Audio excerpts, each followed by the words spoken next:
Well, it's Tuesday Wrestling, and you all know what that means. That means today we have NWA Powerrr. As you know, it's a new era in the NWA. We have a brand new NWA World Heavyweight Champion, NWA Women's Champion, NWA Women's World Tag Team Champions. Most of the championships have exchanges. But also, we have some interesting things that took place in NXT. As you know, the NXT Women's title is on the line. Will Kiana James be able to dethrone Tiffany Stratton, or will Tiffany Stratton once again reign supreme?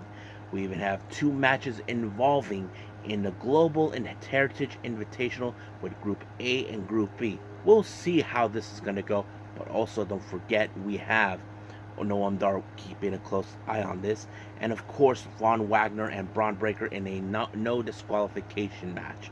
So that's going to be a lot of brutal.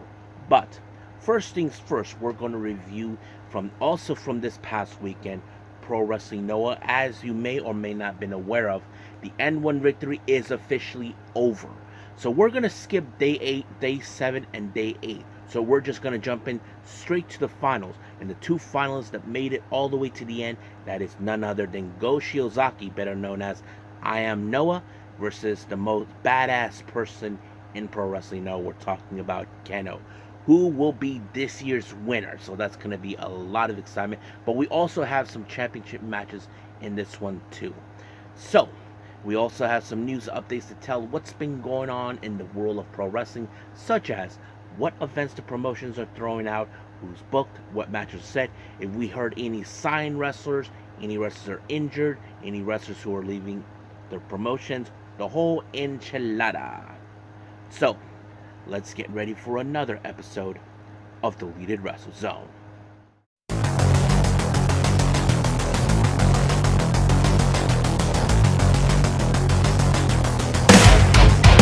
Are you ready? Get up, get up! Get up, get up! Get up, get up! Get up, get up! Get up, get up! Get up, get up!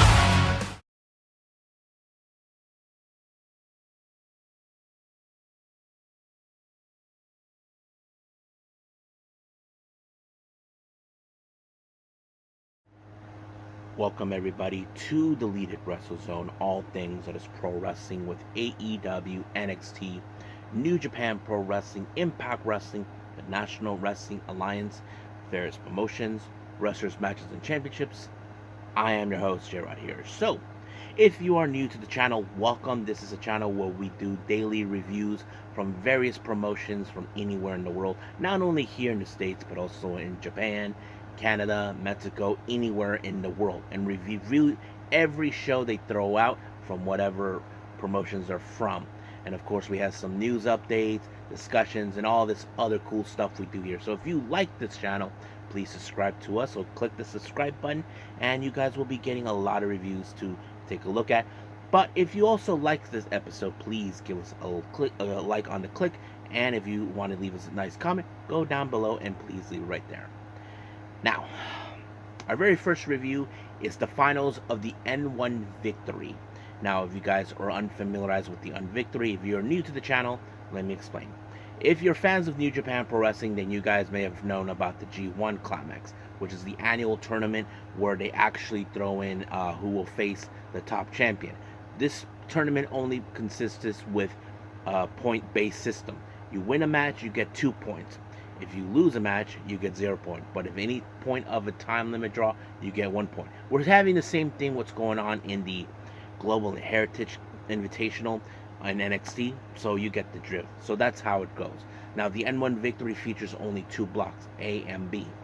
So basically, the winner will get an opportunity for the GHC Heavyweight Championship that is currently being held by Jake Lee.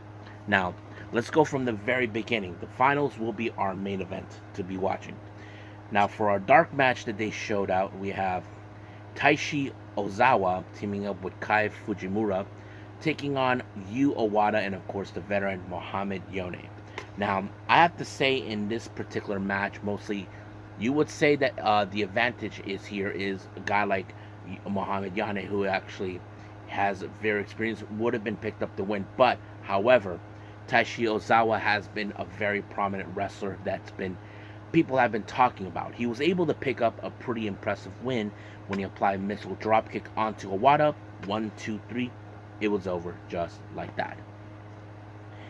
Now our next match is the start of the main card. We have a set of junior heavyweights. We have, of course, members of GLG, good-looking guys, Tadasuke and Yohei taking on Hayata and Eita. Now I know one of these guys will love to have a crack at Hayata, who is our current GHC Junior Heavyweight Champion. So that will be an understatement. But however, this match was unbelievably good. Now I've often said I'm a big fan of the Junior Heavyweight division in Noah. No disrespect to the New Japan, but I have my own reasons. I may throw in a discussion on that subject, like why do I chose it.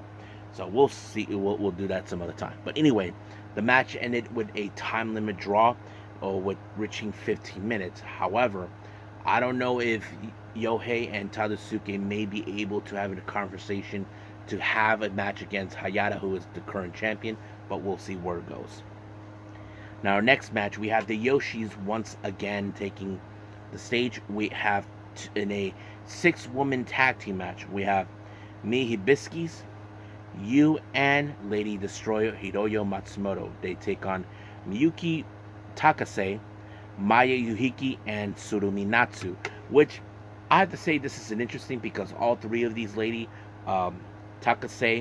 Yuhiki, and Natsu are all members of they run their own show called Nomad. So it's great to see the three Nomad founders involved. The only one who's not in it is Rina Yamashita, but it was great. But one thing I did like about this match that it kind of goes in. Now keep in mind, you have two of the strongest individuals in this match. We're talking about Yu and Hiroyo Matsumoto. Now, Yu is much of the X factor in this one. What I like about this is one thing that caught my attention. Hibisquis decided to sacrifice herself when she had Takase in her grasp in the corner. So she's telling Yu, throw in the cannonball, throw in the cannonball. So basically she knew what she was getting herself into. So Yu wasn't too sure, but of course Hibisquis was asking for it. And then once Yu did it, she did it. So it was a self-sacrifice. But later, Yu was able to put away this match on Takase when she applied a big splash. But of course, Yu and Matsumoto realized, Hibiscus is still knocked out, so they have to carry her out. So I thought that was great. It was really funny. Now, our next match, we have a very interesting match. We have Stallion Rogers teaming up with Adam Brooks to take on a pair of generational wrestlers. We have Lance Anoa'i, part of the Anoa'i family. Of course, part of the lore is related to the bloodline. And of course, we have Hijo de Dr. Wagner Jr. I thought it was a pretty good match. Now, one thing is for sure is that Brooks is not here to play games or gives a damn about generational wrestlers. But, however, it was Dr. Wagner who picked up the win with the Michinoku driver. But, however, his victory has been short-lived with the sudden arrival of someone from his past. We're talking about AAA's very own Psycho Clown. Now, the Noah fanbase have no idea what was going on. Why is Psycho Clown here? Now, let me give you guys a quick history between these two. Many years ago, Psycho Clown was fighting to be the top guy of AAA, while his father, Dr. Wagner Jr., was the guy who was trying to maintain his status, that he is still in his top game. However, Psycho Clown and Dr. Wagner Jr. faced off each other during a Triple Mania event, mask versus mask. Now, the stipulation on this. Loser loses this mask, and the result, Dr. Wagner Jr. lost it. But his son, Hijo de Dr. Wagner Jr., watched this.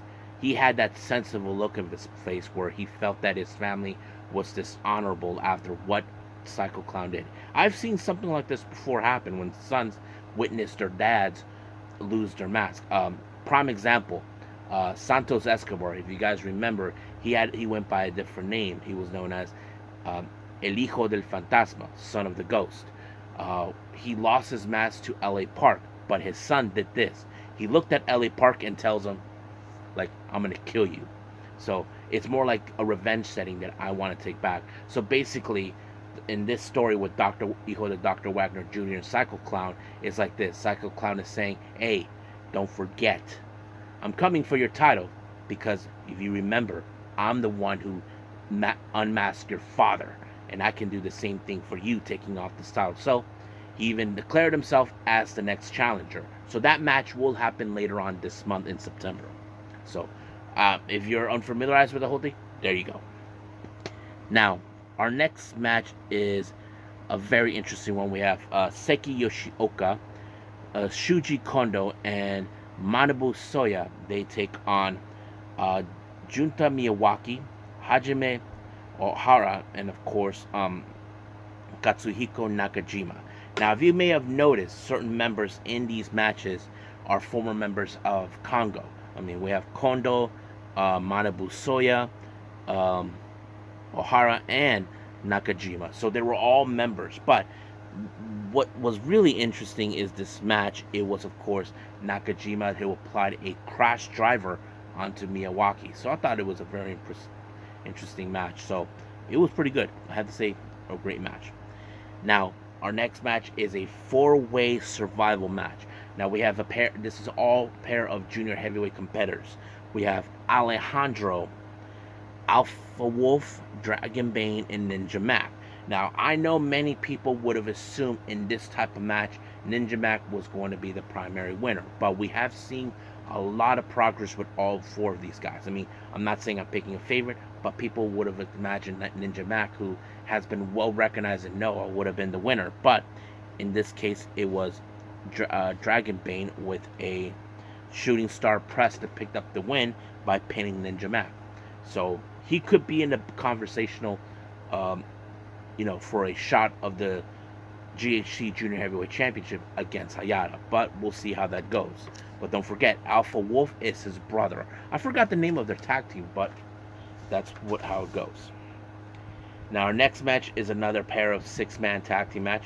We have Riel, consistent of the leader Hideki Suzuki, Saxon Huxley, and Timothy Thatcher. They face GLG, the other members, the only consistent members of the heavyweight division,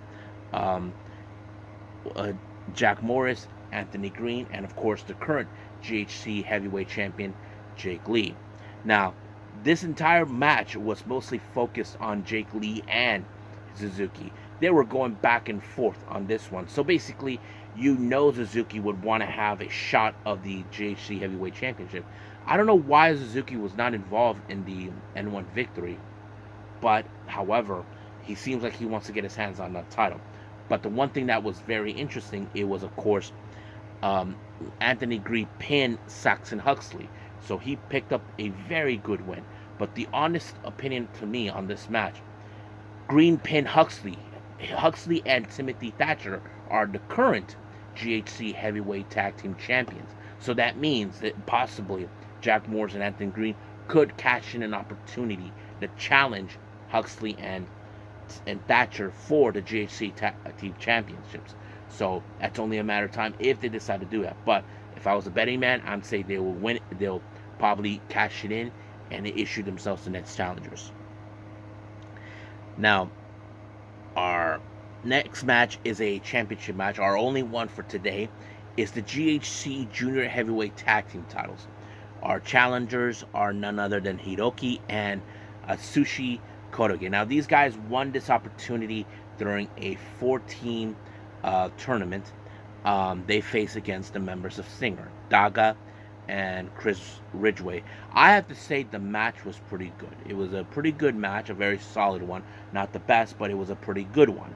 However, they were able to isolate Kotoge out of the ring enough for, to put away Hiroki when, of course, Daga applied the Daga driller onto Hiroki to retain the titles. But however, once they were celebrating, they noticed now Alpha Wolf and Dragon Bane, these two who are brothers in real life, coming out to the ring, issuing a challenge for the GHC Junior Heavyweight Tag Team titles. So that is something that could be considered. But of course, Ridgeway has his attitudes like saying, "You guys are not ready." Well, they may have no other choice but to put those titles on the line. Now, our next match, we have a six-man tag match. We have Yoshihiki Inamura. Who else? Oh yeah, Yuma Anzai, Yuki Yoshiaki versus Masaki Yamiya, now Michi Marufuji, and of course the return of Takashi Sugiura. Now Sugiura was out due to an eye surgery, so it's great to see him back. But on a note here, this is Inamura's last final match with Noah. He's going to be moving to the UK, and I'll explain that at another time.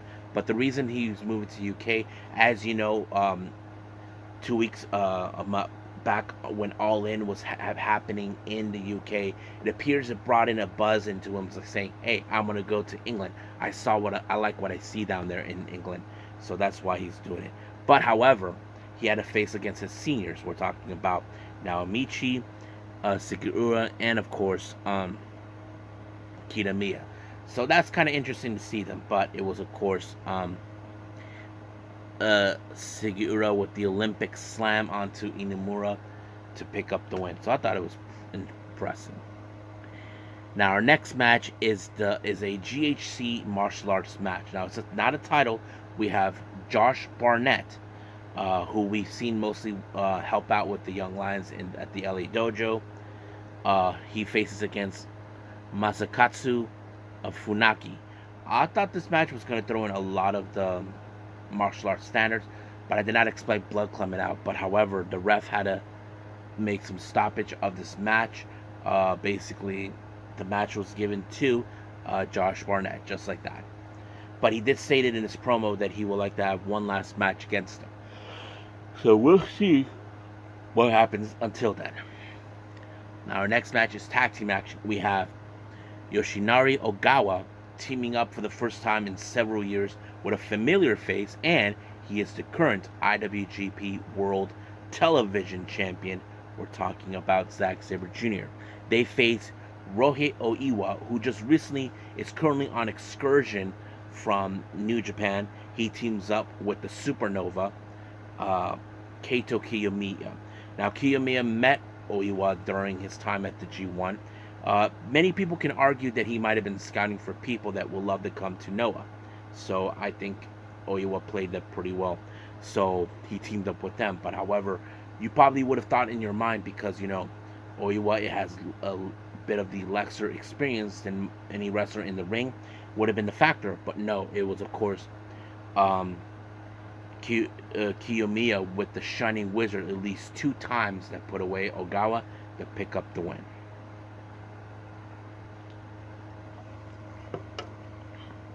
Now our main event is the finals of the N-1 victory. We have the winners of the respective blocks, Kenoh versus Go Shiozaki. Now, Kenoh always has his opinions towards other wrestlers about how he feels or what he thinks that is going to cost.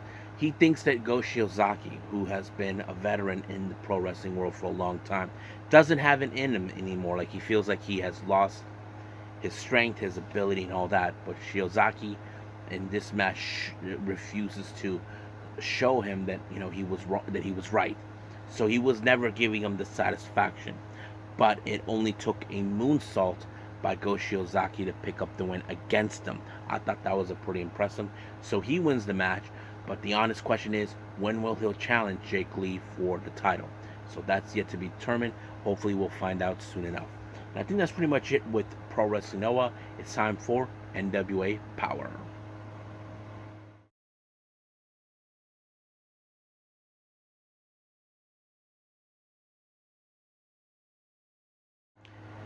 Okay, NWA Powerrr, as I mentioned, a new era has begun. Now, our opening match begins with the NWA Women's World Television Championship. Now, if you guys remember, in NWA 75, Max the Impaler defeated Kenzie Page for this title. Now, this resulted of the loss. Kenzie Page was only 1 win away from ever winning the 7 matches in order to catch an opportunity of the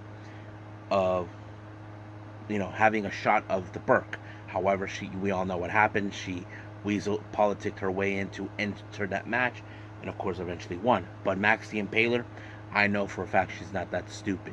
Probably she will think the same way too. But she has to go against Taylor Rising. Um, wasn't much of a big deal of a match because she did put her in a lariat with only 1 minute and 30 seconds remaining on the clock since it was 6 to 5 match. But however, Maxine Taylor decided to punish even more on Taylor. However, all of a sudden an old rival of hers reappeared, and that is Natalia Markova. Now their rivalry dates back from last year. Um, they targeted her and basically lost. But I wouldn't be surprised if Natalia Markova's real intention is to obtain the NWA Women's World Title for a shot. In order to do the lucky seven draw, and probably get a shot of the Burke. So we'll see how that rolls out. Now, during an interview in the ring, we have Aaron Stevens with, of course, with Blunt Force Trauma, celebrating the fact that they defeated the Crockett Cup winners in the controversial matter. But of course, Aaron Stevens says it was a 1-2-3. Ref didn't see anything, so it doesn't matter. But sooner or later, someone will have to defeat those guys, even if Aaron Stevens will not get it his way. But we'll see.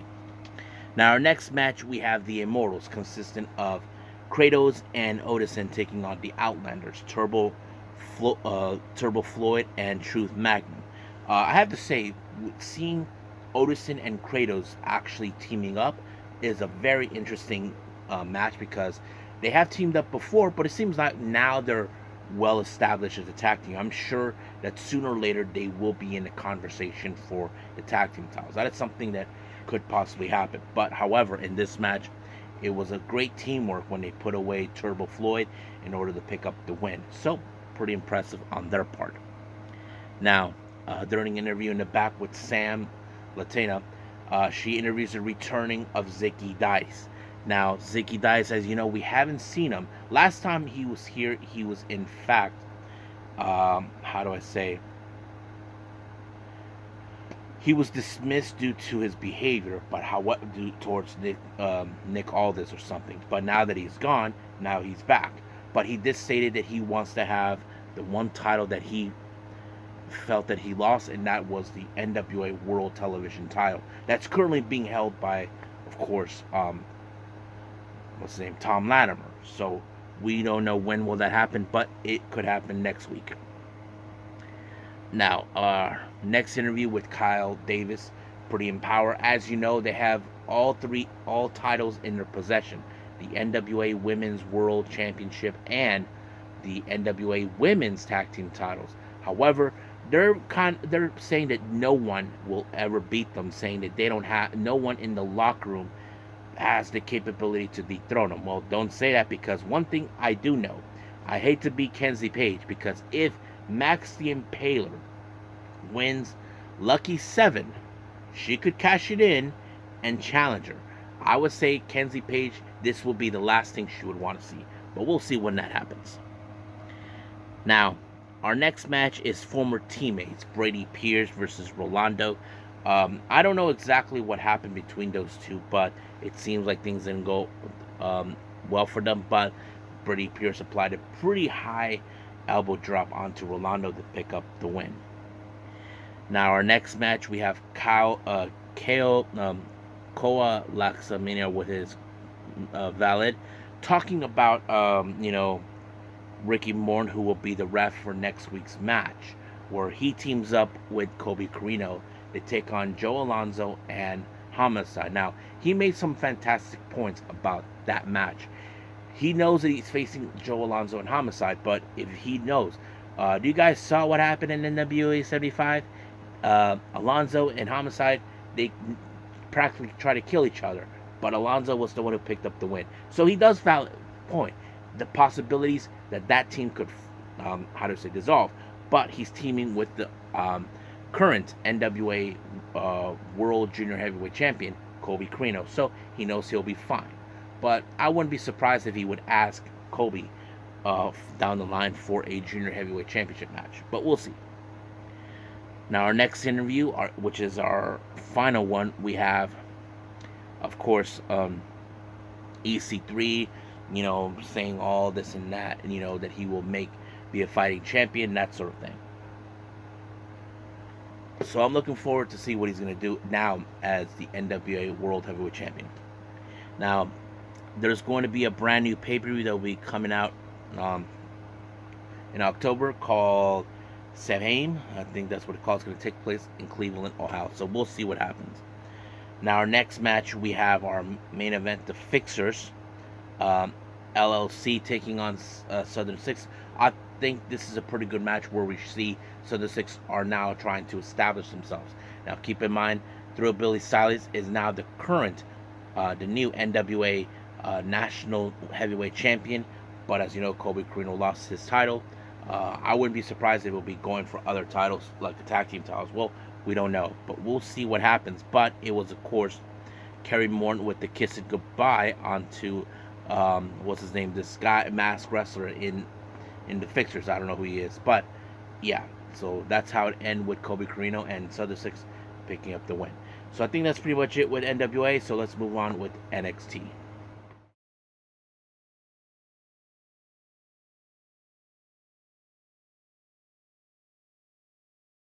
Okay, NXT. Now, immediately we opened up with the NXT Women's title on the line. Kiana James as the challenger versus the champion, Tiffany Stratton. Now, this particular match was set upon when there was a four-way for the #1 contendership, and Kiana James was the one.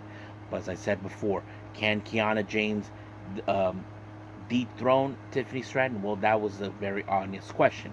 However, you would have thought there would be some dirty tricks that we have seen Kiana James pulled. Well, that did not work, even though, of course, Tiffany Stratton tried to use her tricks against her, but it did not work either. But one thing that led to another is when, of course, Tiffany gouged the eyes of Kiana James, and then, of course, applying the pretty moonsault ever to pick up the win and retain the title. But, however, her little celebration was short-lived with the sudden surprise by a video message by none other than the man, Becky Lynch.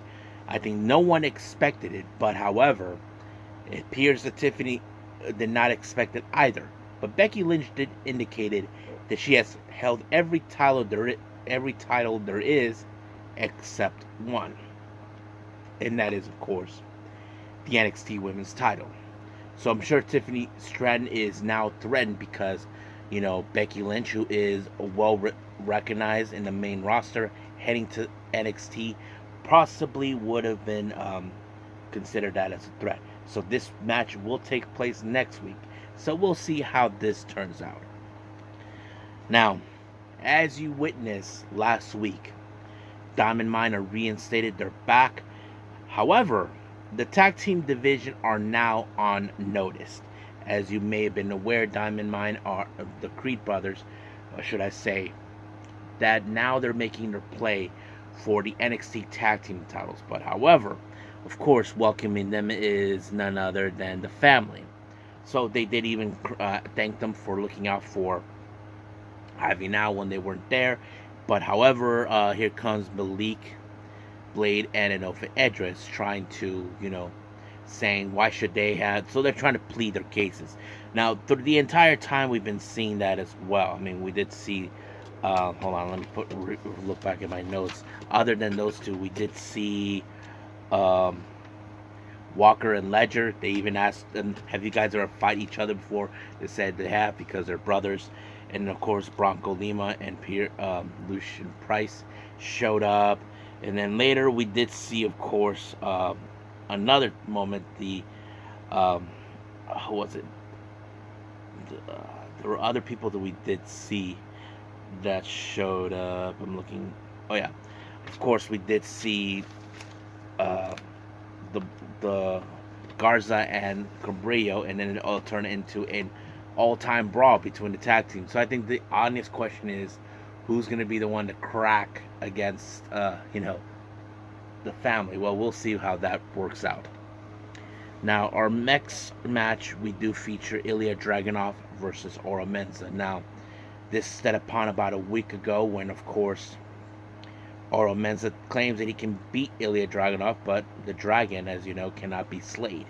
So, basically, Dragunov applied the torpedo Moscow to pick up the win. Now, however, in result of this match, here comes Wesley, who seems like he's been a little disturbed with Ilya Dragunov claiming that he has the right to challenge for the NXT title. However, Carmelo Hayes decided that he went last week to talk to Shawn Michaels to make this match happen. That there's going to be a match between next week between, of course, Dragunov and Lee. However, the winner of this match will face Carmelo Hayes in Bakersfield. So the stakes are now higher. So we'll see how that rolls out. Now, Dominic Mysterio is preparing for his referee standard, where he, in fact, had to read the rules, but of course, he didn't want to read it or whatever the case was. But it turned out that way. Now, we do see a little bit of an interview with Frazier. As you know, he is going to be in the match for the Group B of the Global Heritage, so he's well prepared what he's going to do. But his opponent is none other than Duke Hudson. So as soon as the match started, I thought the match was going to be very interesting in some ways. Now, you look at Duke Hudson, he can rely a little bit of his strength, while Frazier relied on speed. So that's going to be a factor that was played out as a factor. But in the end, it was the Phoenix Splash that put away Duke Hudson. So in this case, they have 2 points. Now, Frazier already lost his first match. Duke Hudson won his first. So basically, they're both tied. Now, as you know, Thea Hell has shown a brand new attitude recently, hanging out with Jay-Z Jane. But Gigi Dolan, who was concerned for Thea Hell hanging around with someone like Jay-Z, trying to reason with her, but Blair Davenport had to butt in, and all this other stuff. So later led to Gigi facing off against Thea Hell. So that kind of turns up. Now, Dabba-Kato, on the other hand, has been called out by Tyler Bate into another match. However, can the big strong boy actually pull off? I have to say, it took every ounce of strength of Tyler Bate to try to put away Dabba-Kato. So he did a little spiral thingy on top of the turnbuckle to pick up the win. I thought it was pretty impressive. So he gets a somewhat of measure of payback for what happened. Now, our next match is, of course, the NXT North American title in the #1 contendership. We have Mustafa Ali versus Dragon Lee. Now, these two guys have pleaded their cases for the North American title. Mustafa Ali claims that he is the rightful guy for this title. Dragon Lee, who already had his opportunity against Dom, but the reason he didn't win was because of Mami getting involved. But however, Dominic decided to not throw away the match, but to ensure the match went into Mustafa Ali's favor. But however, Mustafa did not want him to win this way, so he knocked him out. Even Dragon Lee tweeted this, saying, "Hey Dom, the only reason you gave that match to Mustafa Ali is because you're afraid of me." Well, he probably is right. Maybe Dragon Lee is a threat. But we'll see how that rolls up next week, because it was Mustafa Ali who picked up the win with the 450. So, as I said, we'll see. Now, as you know, a week ago we did see Trick Williams in the match against Ilya Dragunov. So Dragunov kind of wanted some, not answers, but, well, try to be honest with him in truth about Carmelo Hayes. But, however, it's like he's saying, look, I'm not interested in what you think. I'm interested in the truth. So, the honest thing is this. Is there friction going on between both Hayes and Williams? Well, that is the thing we don't know. So, we'll see what happens as long as we go along. Now, our next match, we have the Group A of the Global Heritage Invitational. We have Butch versus Axiom. I have to say, Axiom took a hell of a beating. Butch, if you guys seen the guy, he is a freaking beast. The guy can put you down no matter what, hit you hard even put you in some joint manipulations. Like, this guy is crazy. But however, you probably wouldn't expect a whole lot. But I cannot recall if these type of matches ended in a time limit draw. So they both get each 1 point. Axiom gets one. Butch only gets one as well. So in total, Butch gets 3 points. So he's currently in the lead in his group. Now, our next match, we have Gigi Dolan versus Thea Hale. You probably would have thought this was going to be an interesting match, but the one thing that was really interesting is how Thea Hale was trying to, how do I say, put down Gigi by trying to dismantle her left arm. That would have been it was what would put her at the Komodo lock, as we've always seen her do before. However, outside the ring when the ref wasn't looking, Blair Davenport got involved, and just like that, the Komodo lock by Thea Hale to pick up the win. So basically, that's how it rolls up. Now, we did see a bit of what's been going on with Kalani Jordan, talking about how she felt that her match with Brooke didn't go her way, but Vikira was trying to reason with her, saying, just because you lost this match doesn't mean it's the end. But of course, then Brooke got involved and tried to say all this and all this stuff. So we'll see how this one rolls up. Now, Tiffany Stratton made a clear message to Becky Lynch, telling her that she is not going to lose this title, so she is not going to let this go. So basically, from the sound of her voice, she is now officially threatened by the sudden appearance of the man Becky Lynch. So we'll see how that rolls. Now, our next match, this is our main event, is a no disqualification match between Von Wagner and Braun Breaker. Now, Breaker has been getting in the face of Von Wagner because of his past, that many fans had decided to say, man, we can't believe what he's been through. But Braun Breaker thinks it's a load of horse crap coming from him. But man, they brutalized each other in every aspect. And not to mention, of course, Von Wagner did exactly what he said he's going to do, put him through a table, and he did. But however, that wasn't enough to put Braun Breaker until Braun Breaker applied a low blow, then a spear. So it allowed him to pick up the win. But however, that wasn't the end of it. Braun Breaker decided to continue to attack Von Wagner after the match was over, and then he crushed his head by using the steel staircase. Of course, we did see Von Wagner later on, even though the screen blacked out, that he was carried out in a stretcher. So it's still unclear how long he'll be out, but I wouldn't be surprised if Von Wagner will come back stronger than he ever was before. So we'll see what happens. I'm sure Baron Corbin will probably like what he saw, but if I was him, I would watch my back once Von Wagner shows up again. So it's only a matter of time until that storyline tells it up again. I think that's pretty much it for our review, so I believe it's time to move on to our final thing, news updates.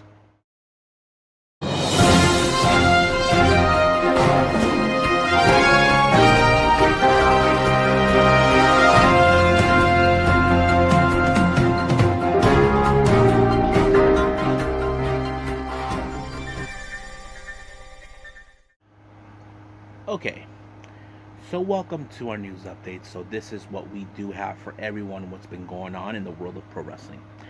Now, for our GCW updates, this is what we do been aware.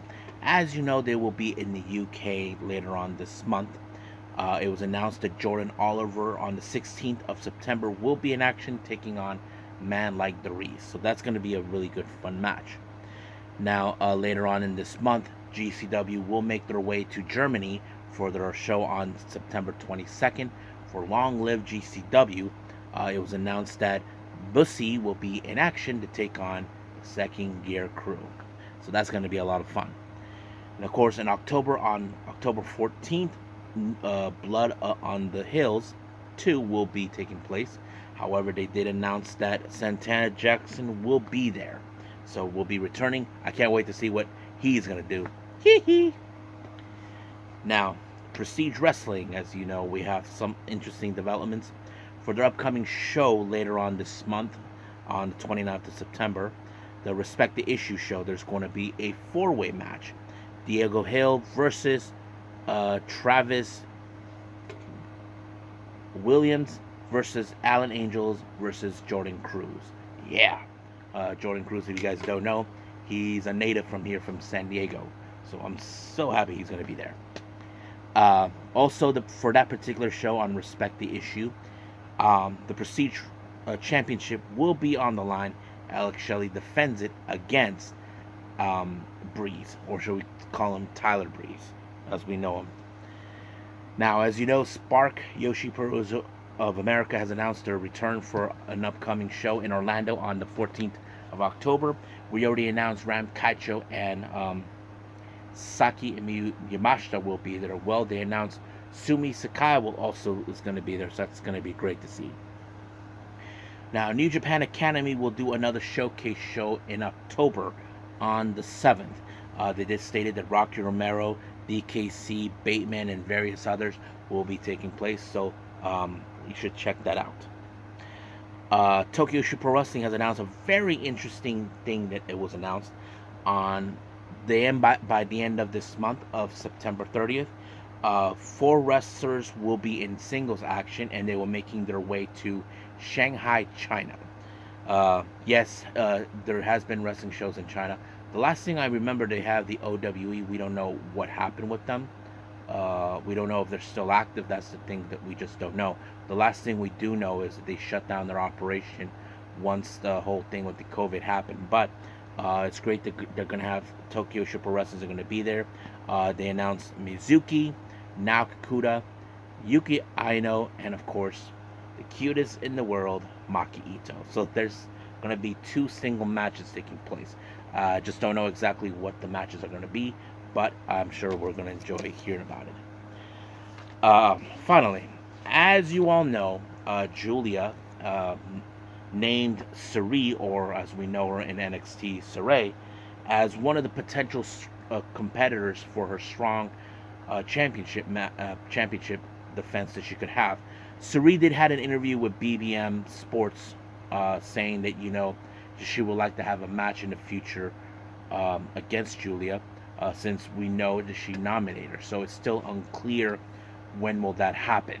But I want to make a note on this. I wouldn't be surprised that if Sareee will ask her BFF Natsupoi to be her second.